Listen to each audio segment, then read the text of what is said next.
여러분 안녕하십니까? 강습쌤의 위주알, 고주알 시간입니다. 지방자치를 위한 전국 동시 지방선거가 1년 앞으로 다가왔습니다. 4년을 주기로 전국적으로 동시에 실시되는 중요한 선거입니다. 많은 후보자들이 지역 발전을 위해 헌신해 보겠다고 나서보지만 순수한 애향심과 본인 능력만으로는 당선되기가 쉽지 않습니다. 그 이유는 바로 정당 공천이라는 제도 때문입니다. 정당은 모든 지방선거에서 후보자를 공천할 수가 있습니다. 기초단체장과 기초의원까지도 정당이 공천을 합니다. 그리고 실질적인 공천권은 그 지역 국회의원이 행사합니다. 정당 공천제는 지역의 참신하고 능력 있는 인재를 발굴하여 적합한 사람을 공직선거에 내세운다는 취지이지만 실제로는 그렇게 운영되지를 않습니다. 국회의원들도 4년마다 선거를 통해 재신임을 받아야 하기 때문에 임기 내내 지역구 관리를 해야 합니다. 그 결과 대부분의 국회의원들은 지방선거에서 자신을 대신하여 지역구를 관리해 줄 사람을 공천을 합니다.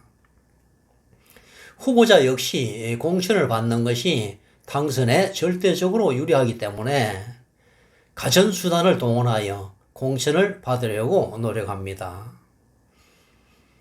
주민의 대표가 되어 일하겠다는 사람이 주민들의 눈치는 아랑곳하지 않고 오직 국회의원의 눈도장 찍는 데만 혈안이 되는 기현상이 벌어집니다.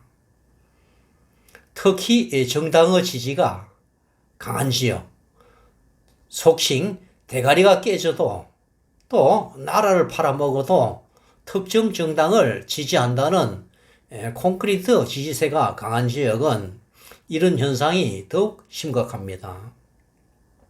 속된 말로 막대기만 꽂아도 당선이 될 수 있으니까 각 후보자들은 공천을 위해 목숨을 겁니다. 공천권을 가진 국회의원들은 공천을 받기 위해 몰려든 후보자들 중에서 적당한 사람을 물색합니다. 과연 공천을 받게 되는 조건은 어떤 것일까요? 가장 능력 있고 주민들의 지지를 가장 많이 받는 사람이 공천되는 것이 당연하겠지만 사실은 그렇지 않습니다. 주민의 대표감을 고르는 게 아니라 본격적인 노예 고르기가 시작됩니다. 누구보다도 공천을 간절히 원하는 사람은 다른 후보보다 능력이 부족한 경우가 대부분이기 때문에 모든 것을 바쳐서라도 노예가 될 것을 맹세합니다. 공천권을 행사하는 국회의원도 똑똑하고 주민들의 지지를 받는 사람은 기피합니다. 그런 사람은 자신의 잠재적인 경쟁자가 될 수도 있고 노예로 부리기도 어렵기 때문입니다. 결국 능력은 부족하지만 자신을 향한 충성심이 누구보다도 강하여 자기 대신에 지역구 관리를 맡길 수 있는 사람에게 공천을 줍니다. 공천을 받은 사람은 그 정당에 대한 맹목적이고 무조건적인 지지를 보내는 주민들의 지지를 받아서 당선됩니다. 당선된 후보자는 자신을 당선시켜준 시민보다는 공천을 준 국회의원이 자신의 은인인지라 더욱 강한 충성을 하게 되고 결국 국회의원의 노예가 되어 지역구를 관리해 줍니다. 그러한 충성스러운 노예들 덕분에 국회의원은 쉽게 연임에 성공합니다. 그렇게 하여 국회의원과 지방선거 당선자 간의 먹이 사슬이 완성됩니다. 주민들은 주민대표를 뽑는 선거라는 사실을 망각한 채 자신이 지지하는 국회의원의 노예 선출을 크게 기뻐하며 만족합니다. 이런 분위기를 배경으로 그들은 연임이 가능하고 결국 지방자치는 주민들을 위한 것이 아니라 그들만의 지방잔치가 되고 맙니다. 대가리가 깨져도 나라를 팔아먹어도 무조건 그들을 지지해준 대가로 주민들은 점차 그들의 관심에서 사라지고 결국 개돼지 취급을 받습니다. 저는 오래전부터 정당 공천제의 문제점을 지적하고 그 폐지를 주장해 왔습니다. 지방 일구를 뽑는 일에 왜 정당이 개입되어야 하는지 도무지 이해할 수가 없습니다. 지방선거에서 정당 공천을 폐지해야 주민들이 지역 발전을 위해 일해보겠다는 진실한 사람을 선출할 수가 있고 국회의원 한 사람의 노예가 아닌 수많은 주민들을 위해 일하는 진정한 모습을 선출할 수가 있습니다. 여행을 다녀보면 집권 세력의 지지가 강한 지역일수록 오히려 다른 지역보다 낙후된 모습이 눈에 띕니다. 순종적인 착한 부인을 둔 남자들이 까칠한 부인을 둔 남자들보다 쉽게 바람을 핀다는 말도 있습니다. 잡힌 물고기는 먹이를 주지 않는다는 말이 생각이 납니다. 특정 정당에 대한 맹목적이고 무조건적인 지지는 자칫 무시당하는 운인이 되고 심지어 개돼지 취급의 운인이 될 수도 있습니다. 까칠한 유권자가 되어 항상 관심을 받는 존재가 될 때 우리들은 진정한 유권자 대접을 받을 수 있고 정치인들을 각성시켜 정치 발전을 앞당길 수가 있습니다. 우리들은 다른 사람의 잘못을 비난하는 것은 익숙하지만 나의 잘못에 대한 반성은 인색합니다. 심지어 내 손으로 뽑은 지도자들의 부패에 대해 비난은 할 줄 알아도 잘못 뽑은 나의 행동에 대한 부끄러움이나 반성은 전혀 없습니다.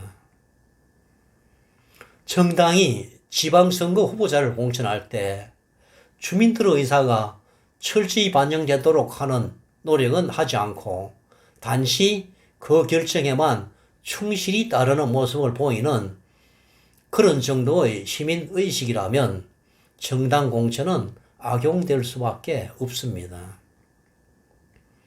정당 공천제를 폐지하여 순수한 주민 선택에 의해 당선자를 결정하는 것이 참된 인물을 뽑는 방법입니다. 그렇게 될 때 공직선거에 나서는 후보자들은 오직 주민들에게만 충성하며 당선된 이후에도 소신 있는 의정 활동을 하게 될 것입니다. 국회의원들은 이런 정당 공천제가 악용되는 것을 뻔히 알면서도 자신들의 이익 때문에 법 개정에 대한 요구는 모로새로 일관하고 있습니다. 얼마 전에 유력한 국회의원에게 이런 문제를 지적하며 공직선거법 개정 필요성에 대한 편지를 보낸 적이 있습니다. 과연 답장이 왔을까요? 어떠한 연락도 없었습니다. 여야 국회의원 할 것 없이 시민을 개돼지로 취급하고 있다는 생각이 들었습니다. 그들로부터 유권자들의 주권을 되찾는 것은 우리 자신입니다. 여야를 떠나 불합리한 사안에 대해 끊임없이 지적하고 시정을 요구해야 합니다. 그들은 누구보다도 평소에는 귀도 눈도 어두운 척하는 존재들입니다. 자신들의 이기적인 정치적 욕심에만 관심이 있고 시민들의 민생 문제에는 관심이 없어서 임기 내내 대치하고 싸움질만 하다가도 자기들의 세위 인상을 위해서는 화기애애하게 의견 통일을 하는 자들이 우리나라 국회의원들입니다. 그들을 그렇게 만든 사람들은 바로 우리 자신들입니다. 모든 선출직 공직자들이 오직 시민의 소리에 귀를 기울이고 시선을 고정시키도록 우리 시민들이 훈련시켜야 합니다. 눈도 귀도 나빠 시민의 소리를 잘 듣지 못하는 자들은 퇴출시키는 노력이 필요합니다. 유권자로서의 대접은 선거일 하루에 그치고 긴 세월 개돼지 취급을 받는 신세를 우리 스스로 청산해야 됩니다. 그 길은 우리가 스스로 깨어나는 것입니다. 지방선거에서 정당 공천제를 폐지함으로써 국회의원의 노예가 아닌 진정한 시민의 신분권을 우리 손으로 뽑는 것이 그 첫걸음이 될 것입니다. 끝까지 저 이야기를 들어주셔서 감사합니다. 다음 시간에는 더욱 유익한 주제를 가지고 찾아뵙겠습니다. 지금까지 강섭쌤의 미주알 고주알이었습니다. 여러분 감사합니다. 안녕히 계십시오.